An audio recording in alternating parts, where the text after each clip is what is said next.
નમસ્કાર વિદ્યાર્થી મિત્રો, ધોરણ 10ના વર્ગખંડમાં તમારું સ્વાગત છે। આજે આપણે ધોરણ 10માં 7મું પ્રકરણ યામ ભૂમિતિ એનો દાખલો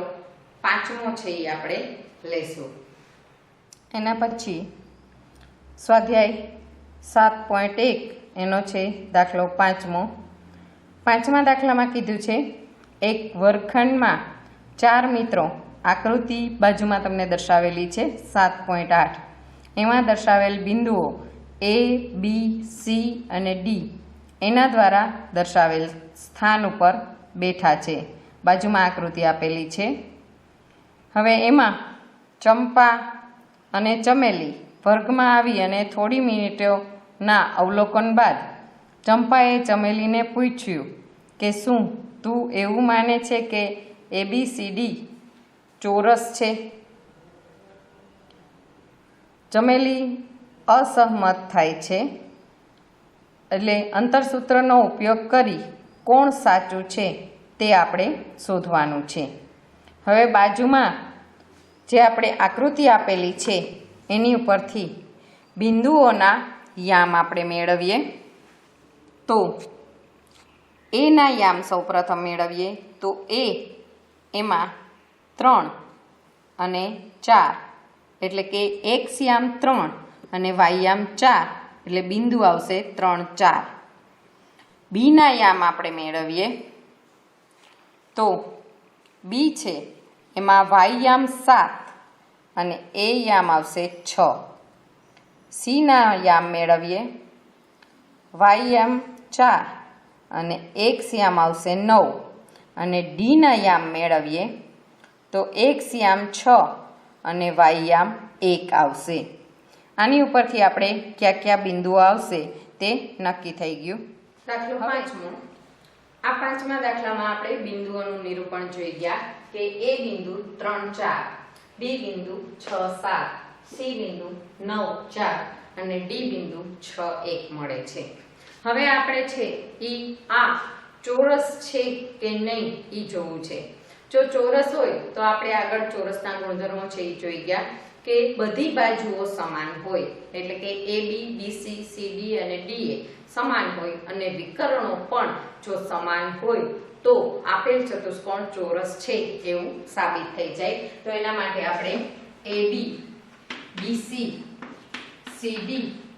અને DA આ ઉપરાંત એના વિકર્ણો AC અને BD આ સમાન છે, એટલે કે ચારેય બાજુ અને વિકર્ણો સમાન છે એવું આપણે બતાવી દઈએ તો આપણો ચતુષ્કોણ ABCD છે એ ચોરસ સાબિત થઈ જશે। એના માટે આપણે સૌથી પહેલા AB મેળવીએ। AB સૂત્ર આપણે ખબર જ છે, એનું સૂત્ર હતું કે x1 - x2 કૌંસ ઉપર વર્ગ પ્લસ y1 - y2 કૌંસ ઉપર વર્ગ। અહીંયા આપણે AB એટલે a ને આને આપણે x1 y1 લઈએ, આને આપણે x2 y2 લઈએ, એટલે આપણે સૂત્રમાં કિંમત મૂકવામાં સરળતા રહે અને ઝડપથી ગણતરી કરી શકીએ। હવે અહીંયા આપણે વર્ગમૂળમાં x1 ની કિંમત છે 3 અને x2 ની કિંમત છે 6 એટલે 3 - 6 કૌંસ ઉપર વર્ગ, y1 ની કિંમત છે 4 અને y2 ની કિંમત છે -7 કૌંસ ઉપર વર્ગ, એટલે આવશે અહીંયા 3 - 6 એટલે કે -3 નો વર્ગ અને પ્લસ 4 - 7 એટલે આવશે અહીંયા પણ -3 નો વર્ગ, એટલે 3 નો વર્ગ એટલે 9 અને 3 નો વર્ગ અહીંયા બે માઈનસ જ છે પણ -3 નો વર્ગ 9 થશે અને અહીંયા પણ -3 નો વર્ગ 9 એટલે અહીંયા 9 ને 9 18 આવશે। એટલે આ AB નું મૂલ્ય છે એ આપણે મળશે વર્ગમૂળમાં 18। હવે એના પછી BC મેળવશું। BC નું સૂત્ર આપણે લઈએ x2 - x3 નો વર્ગ પ્લસ y2 - y3 કૌંસ ઉપર વર્ગ, એટલે x2 એટલે આવશે તો કે 6 - x3 અહીંયા C ના બિંદુઓને આપણે x3 અને y3 લેશું એટલે x3 એટલે કે 9 કાંસ ઉપર વર્ગ પ્લસ y2 એટલે 7 અને માઈનસ y3 એટલે 4 કાંસ ઉપર વર્ગ આવશે એટલે વર્ગમૂળમાં 9 માંથી 6 જાય તો 3 માઈનસ 3 નો વર્ગ અહીંયા 7 માંથી 4 જાય તો 3 નો વર્ગ એટલે અહીંયા પણ માઈનસ 3 નો વર્ગ 9 અને 3 નો વર્ગ 9 એટલે વર્ગમૂળમાં 18 ત્રીજું મેળવીએ CD અહીંયા C ના આપણે અહીંયા x3 y3 લીધા અને x4 y4 લઈએ એટલે CD તો એમાં સૂત્ર આવશે x3 x4 કાંસ ઉપર વર્ગ પ્લસ y3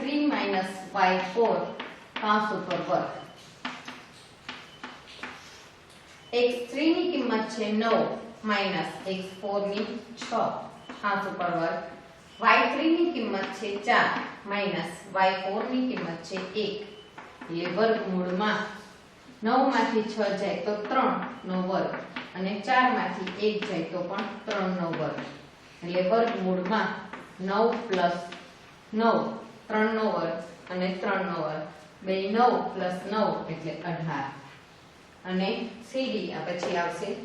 DA એટલે કે અહીંયા 3 બાજુ આપણે મેળવી ચોથી બાજુ DA તો એમાં વર્ગમૂળમાં x4 x1 નો વર્ગ પ્લસ y4 y1 નો વર્ગ એટલે વર્ગમૂળમાં x4 ની કિંમત છે 6 x1 ની કિંમત છે 3 એટલે 6 3 કાંસ ઉપર વર્ગ પ્લસ y4 ની કિંમત છે 1 અને y1 ની કિંમત છે 4 એટલે 1 4 કાંસ ઉપર વર્ગ એટલે વર્ગમૂળમાં 6 માંથી 3 જાય તો 3 નો વર્ગ પ્લસ 1 4 એટલે -3 નો વર્ગ એટલે વર્ગમૂળમાં 3 નો વર્ગ 9 અને -3 નો વર્ગ પણ 9 એટલે કે 18 એટલે આ ચારે આ AB આ BC આ CD અને આ DA તો આ ચારે છે એ આપણે AB BC CD અને DA ચારે સમાન મળે છે એટલે અહીંયા પરિણામ 1 2 3 અને 4 ઉપરથી આપણે કહી શકાય કે AB બરાબર BC બરાબર CD અને બરાબર DA ચારે બાજુઓ સમાન થઈ ગઈ હવે બાકી શું રહ્યું તો કે વિકર્ણો સમાન છે એવું આપણે બતાવવું છે તો એના માટે AC મેળવશું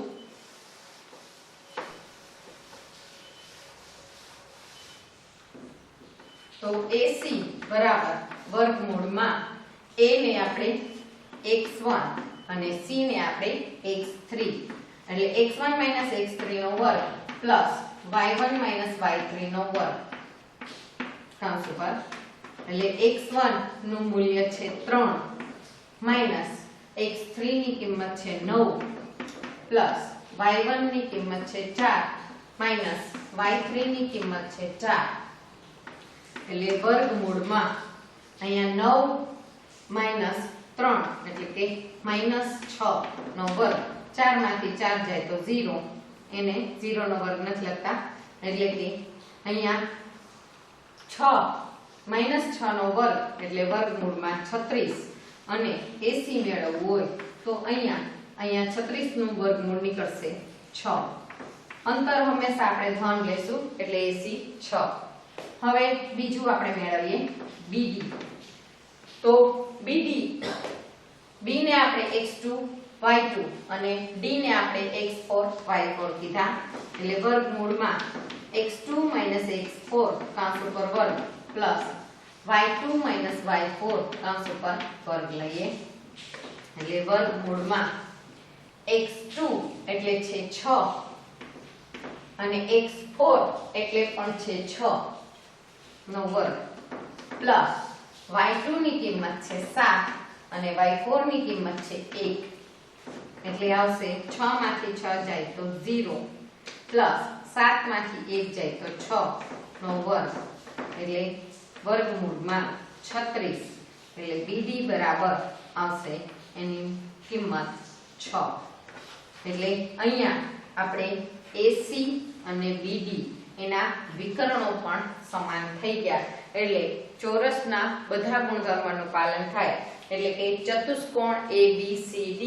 એમાં AB બરાબર BC બરાબર CD બરાબર DA એટલે કે ચારેય બાજુઓ સમાન અને વિકર્ણો AC અને BD સમાન છે. એટલે આપેલ ચતુષ્કોણ ચોરસ છે એવું સાબિત થઈ જાય છે.